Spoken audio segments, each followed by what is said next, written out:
यह सोचो जमीन से इंसानों का राज खत्म हो जाए। अब हर रास्ते पर खतरनाक ज़ॉम्बीज़ ने अपना कब्जा कर लिया हो। ये दुनिया अब एक ऐसी दुनिया बन चुकी है जहां आपकी हर सांस, हर कदम मौत के बिल्कुल करीब हो, क्योंकि ये ज़ॉम्बीज़ कोई आम ज़ॉम्बीज़ नहीं रहे। वो बहुत ज्यादा तेज हैं, ज्यादा इंटेलिजेंट हैं और बहुत ज्यादा खतरनाक भी। लेकिन इस खौफनाक दुनिया में कुछ लोग अब भी हैं जो न सिर्फ जिंदा हैं बल्कि जिंदगी के मजे भी ले रहे हैं। वो कौन से लोग हैं और वो कैसे सर्वाइवल करते हैं? आइए बढ़ते हैं मूवी की तरफ। फिल्म की शुरुआत में हमें ज़ॉम्बीज़ के बारे में बताया जाता है। कुछ ज़ॉम्बीज़ बहुत बेवकूफ हैं, उन्हें कुछ भी मालूम नहीं होता।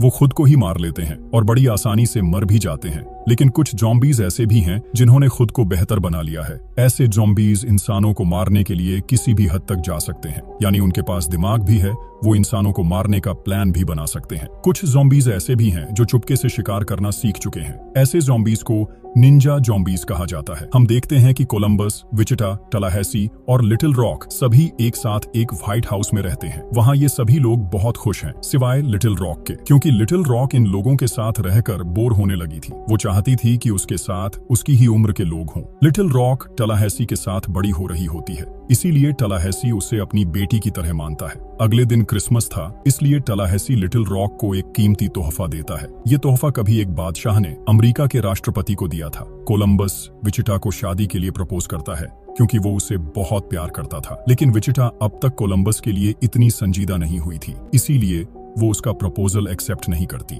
वह अभी शादी के लिए तैयार नहीं थी। अब वह वक्त भी आ जाता है जब विचिटा और लिटिल रॉक कोलंबस और टलहासी से तंग आ गई थी। दोनों ने कोलंबस और टलहासी को धोखा दिया और चुपके से वहां से चली गईं। जाते हुए विचिटा टलहासी की पसंदीदा गाड़ी साथ ले गई। इस गाड़ी का नाम बेस्ट था। विचिटा लिटिल रॉक से कहती है कि कोलंबस मेरे लिए हद से ज्यादा संजीदा हो रहा है और मैं इस तरह उसके साथ नहीं रह सकती, क्योंकि हमें भी थोड़ी आजादी चाहिए। तब एक लड़का जिसका नाम रॉकी है उनकी गाड़ी के सामने आता है। जब रॉकी इनसे लिफ्ट मांगता है तो दोनों फैसला करती हैं कि उसे लिफ्ट दे देनी चाहिए। रॉकी एक म्यूजिशियन था। लिटिल रॉक को रॉकी पहली नजर में ही पसंद आ जाता है। वह उसे फौरन अपने साथ ले जाती है। अब ऐसे ही कई महीने गुजर जाते हैं। एक दिन टलहासी और कोलंबस एक मॉल में जाते हैं। वहां उनकी मुलाकात एक लड़की से होती है जिसका नाम मैडिसन होता है। मैडिसन बताती है कि वह बहुत अरसे तक फ्रीजर में छिपी रही। उसने ये सब कुछ सिर्फ खुद को ज़ॉम्बीज़ से बचाने के लिए किया। कोलंबस और टलहासी हंसते हुए कहते हैं, तुम फ्रीजर बंद भी तो कर सकती थी।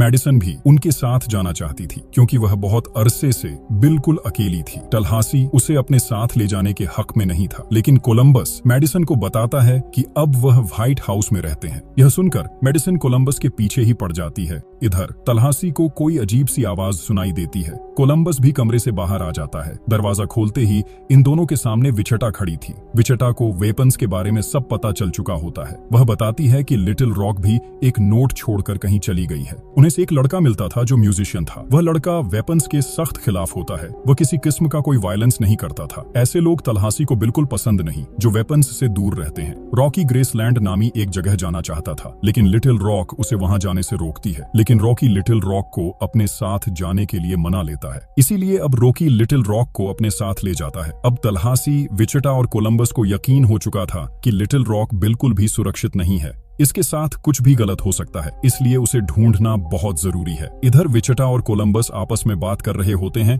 कि तभी यहाँ हर मेडिसिन भी आ जाती है, जो देखकर विचिटा को बहुत गुस्सा आ जाता है कि अभी तो उसे गए हुए कुछ महीने भी नहीं हुए थे और कोलंबस ने सकी और को अपनी गर्लफ्रेंड बना लिया। अगली सुबह वह सब लिटिल रॉक को ढूंढने के लिए निकलते हैं, लेकिन मेडिसिन भी उनके पीछे आ जाती है। रास्ते में मेडिसिन उन्हें एक खूबसूरत रिंग दिखाती है। दरअसल यह वही रिंग थी जो कोलंबस ने विचिटा को दी थी। यह देखकर विचिटा का गुस्सा और भी बढ़ जाता है। जिस गाड़ी में वह जा रहे थे वह एक आम सी गाड़ी थी और विचिटा को यह गाड़ी बिल्कुल भी पसंद नहीं थी। इसलिए वे हाईवे पर रुक जाते हैं और दूसरी गाड़ी तलाश करने लगते हैं। उनके सामने एक वैनिटी वैन खड़ी होती है जो देखने में बहुत खूबसूरत होती है। वे सब उस वैन को लेने के लिए आगे बढ़ते हैं। जैसे ही मेडिसिन वैनिटी वैन का दरवाजा खोलती है, वहां लगा अलार्म बजने लगता है। दरअसल यह अलार्म ज़ॉम्बीज़ ने ही वहां लगाया होता है। जल्द ही वहां कई ज़ॉम्बीज़ पहुंच जाते हैं, लेकिन तलासी, कोलंबस और विचिटा इन सभी ज़ॉम्बीज़ को बहुत बुरी तरह मारते हैं, क्योंकि इन लोगों ने एक टीम बनाई हुई थी। उन्होंने तय कर रखा था कि आने वाले ज़ॉम्बीज़ को नंबरों के हिसाब से मारेंगे। तीनों मिलकर जबरदस्त टीम वर्क दिखाते हैं इसी दौरान एक खतरनाक ज़ॉम्बी भी आ जाता है जो विचिता को मारने वाला होता है, लेकिन ऐन वक्त पर मेडिसिन ज़ॉम्बी की आंखों में स्प्रे मारकर उसे अंधा कर देती है। ज़ॉम्बी तकलीफ से चीखने लगता है और फिर विचिता उसे गन से मार देती है और बच जाती है। फिर एक और ज़ॉम्बी आता है जो मेडिसिन को मारने वाला होता है, लेकिन कोलंबस फौरन उसे गोली मारकर मेडिसिन की जान बचा लेता है। वहां एक और ज़ॉम्बी भी था जो डबल टैप करने के बाद भी नहीं मरता। ये ज़ॉम्बी न सिर्फ ज्यादा समझदार था बल्कि बहुत ताकतवर भी था। वह सीधा तलाशी की तरफ बढ़ रहा था। जब वह कई गोलियां लगने के बावजूद भी नहीं मरता तो तलाशी ने उसे अपने पैरों से कुचल दिया। कोलंबस ने इस खतरनाक ज़ॉम्बी को T8 सोर का नाम दिया क्योंकि यह ज़ॉम्बी जब एक बार अपने शिकार को देख लेता है तो फिर वह उसका पीछा करता है और फिर खत्म कर देता है। ऐसे ज़ॉम्बी अब हर तरफ घूम रहे थे जिससे ये लोग परेशान हो गए। उन्हें लगा कि लिटिल रॉक बिल्कुल भी सुरक्षित नहीं है। अब जब वह लोग वैनिटी वैन ले जाने ही वाले थे तो वह वैन वहीं फंस जाती है। मजबूरन उन्हें वही पुरानी गाड़ी दोबारा लेनी पड़ती है। तलाशी को वह गाड़ी बिल्कुल भी पसंद नहीं थी। अब गाड़ी में हम इन तीनों को आपस में बातें करते हुए देखते हैं। तभी मेडिसिन अचानक अजीब तरीके से डायरेक्ट करने लगती है।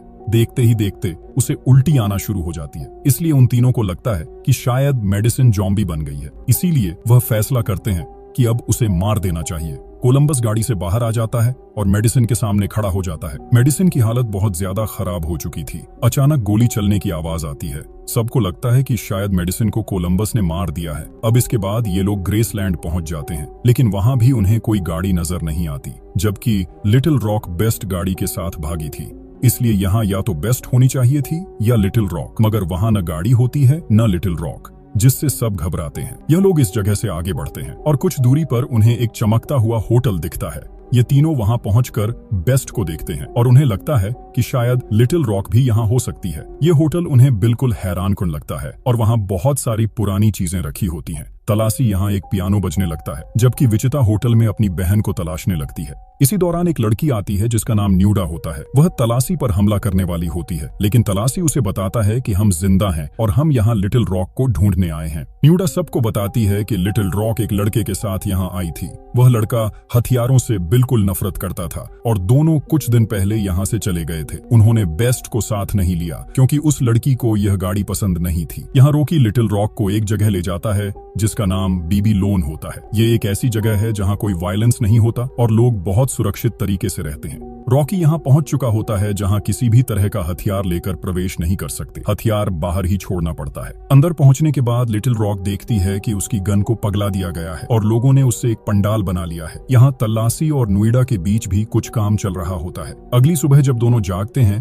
तलाशी एक अजीब सी आवाज सुनता है। जब वे सब बाहर जाते हैं ताकि आवाज सुन सकें, तो उन्हें पता चलता है कि किसी ने उनकी गाड़ी बेस्ट के ऊपर एक बहुत बड़ी मॉन्स्टर ट्रक चढ़ा दी है। ये व्यक्ति बिल्कुल तलाशी जैसा लगता है और इसका साथी बिल्कुल कोलंबस जैसा होता है। इस वजह से कोलंबस और यह दोनों अच्छी तरह मेलजोल कर रहे थे। दोनों अपने कानूनों के बारे में बात करना शुरू करते हैं, जिनके नाम थोड़ा अलग होते हैं, लेकिन उनका उद्देश्य एक ही होता है। इसके बाद ये लोग T800 के बारे में भी बात करते हैं कि ये ज़ॉम्बी पहले से ज्यादा खतरनाक हो गए हैं। अब जब ये सब लोग इकट्ठे बैठते हैं, दोनों अपने साथियों की तारीफ करना शुरू कर देते हैं। बात करते हुए फिर से उन्हें ज़ॉम्बियों की आवाज सुनाई देने लगती है। दरअसल ज़ॉम्बी मॉन्स्टर ट्रक को देखने के बाद यहाँ पहुंचे थे। फ्लैग और उसके साथी को इन लोगों के सामने होशियारी दिखानी थी, इसलिए बिना मदद के दोनों बाहर निकल जाते हैं। असल में ये T800 वाले ज़ॉम्बी थे जो इन दोनों से कहीं ज्यादा ताकतवर थे। दोनों ज़ॉम्बियों को मारकर अंदर पहुंचे, लेकिन फिर नोएडा को फ्लैग के हाथ पर एक ज़ॉम्बी का काटा हुआ निशान मिलता है और देखते ही देखते वह उल्टियां करने लगता है और तुरंत ही यह भी बता देता है कि ज़ॉम्बी ने हम दोनों को भी काट लिया है। दोनों ज़ॉम्बी बन चुके हैं और वो भी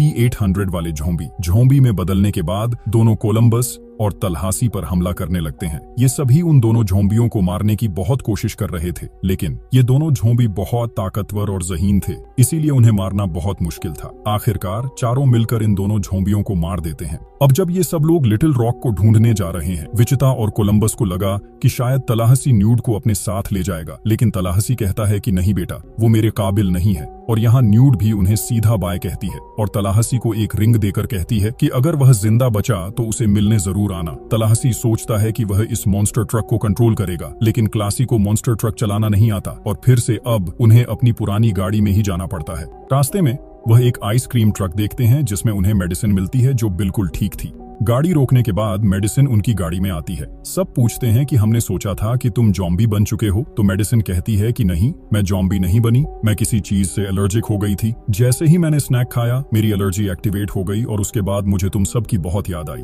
आखिरकार ये सब लोग बेबीलोन तक पहुंच चुके थे। अंदर जाने से पहले ही तलाहसी ने अपनी गाड़ी को उड़ा दिया था, क्योंकि वह इस गाड़ी में और नहीं बैठ सकता था। अंदर जाने से पहले इन सब लोगों के हथियार लिए गए। अगर ये लोग लिटिल रॉक से मिलना चाहते और अंदर जाना चाहते तो उन्हें अपने हथियार देने पड़ने थे। अंदर जाकर ये लोग लिटिल रॉक को मिलते हैं। सब लिटिल रॉक से मिलते हैं और बहुत खुश हो जाते हैं और उससे वादा लेते हैं कि अगली बार लिटिल रॉक इन्हें छोड़कर कहीं नहीं जाएगी, ये सब लोग एक साथ रहेंगे। लिटिल रॉक कहती है कि ये तुम्हारे रहने का जगह नहीं, यहाँ सब बहुत शांति से रहते हैं, किसी के पास कोई गन नहीं है, सब म्यूजिक सुनना पसंद करते हैं, यहाँ सभी लोग बहुत खुश हैं। जो देखकर तलाहसी ये समझ जाता है कि यह जगह लिटिल रॉक के लिए बिल्कुल ठीक है, क्योंकि लिटिल रॉक यहाँ बहुत खुश है। वह लोगों के साथ म्यूजिक सुन रही है और अब वह बड़ी हो गई है। इसीलिए जब सब लोग रात को एक साथ बैठते हैं, तलाहसी यहाँ ऐलान करता है कि वह इन लोगों को छोड़ने जा रहा है। वह एक बागी है जो अकेला ही घूमता रहता है। जब तलाहसी यहाँ से जाता है, वह दोबारा रास्ते में जॉम्बीज देखता है। सारे जॉम्बीज एक साथ मिलकर बेबीलोन की तरफ जा रहे थे। उस वक्त बेबीलोन में बहुत ज्यादा आतिशबाजी हो रही थी और सभी जॉम्बीज उनकी तरफ आकर्षित हो गए। अब ऐसी स्थिति में तलाहसी भाग नहीं सकता था, उसे दोबारा अपने लोगों के पास जाना पड़ा। वह दोबारा बेबीलोन वापस जाता है ताकि सबको बचा सके। वहां पहुंचकर तला सबको समझाता है कि तुम्हें ये सब कुछ तुरंत रोकना होगा। T-800 की सारी टीम यहाँ तुम लोगों को मारने के लिए आ रही है। अब ये सब मिलकर एक प्लान बनाते हैं कि कैसे वे जॉम्बीज को दूर रख सकते हैं। वे जॉम्बीज के लिए एक जाल तैयार करते हैं ताकि जब भी जॉम्बीज इस हिस्से के अंदर आए तो वह जलकर मर जाएं।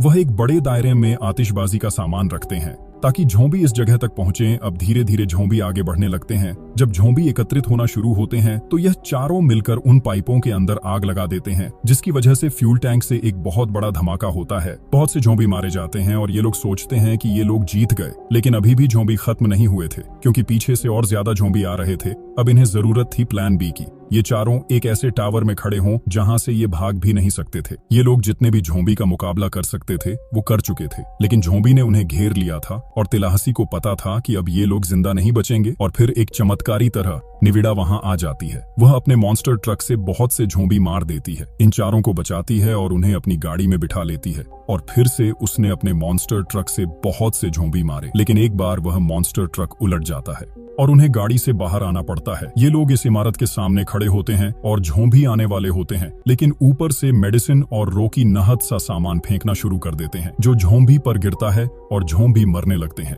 अब ये लोग इमारत चढ़ना शुरू करते हैं, लेकिन झोंबी भी उनके पीछे आते हैं और वो टावर के ऊपर पहुंच जाते हैं। अब इन लोगों का सिर्फ एक ही प्लान था कि सब लोग वहां खड़े होकर शील्ड थामे रहें ताकि ये झोंबी इधर उधर न भागे। और अब तिलाहसी अपनी जान सबके लिए कुर्बान करने वाला था, क्योंकि वह भागता हुआ एक हुक से लटकने वाला था। जॉम्बीज अंधे लोगों की तरह आगे दौड़ते हुए इमारत से नीचे गिर जाएंगे। बहुत से जॉम्बीज इमारत से नीचे गिर जाते हैं तलाहसी को पकड़ने की कोशिश में, लेकिन आखिरकार 2 जॉम्बीज अभी भी जिंदा बच जाते हैं जो तलाहसी के पांव पकड़ लेते हैं। यहाँ तलाहसी की पकड़ भी ढीली होने वाली थी। फिर लिटिल रॉक अपनी गन निकालती है, वही गन जो तलाहसी ने तोहफे में उसे दी थी, और फिर वे जॉम्बीज मरकर नीचे गिर जाते हैं। तलाहसी को बचा लिया जाता है। यहाँ विजिटा भी कोलंबस के साथ रहने का फैसला करती है, यानी वह शादी के लिए तैयार हो जाती है। और यहाँ एक और नया जोड़ा सामने आता है, यानी नेवाड़ा और तलाहसी।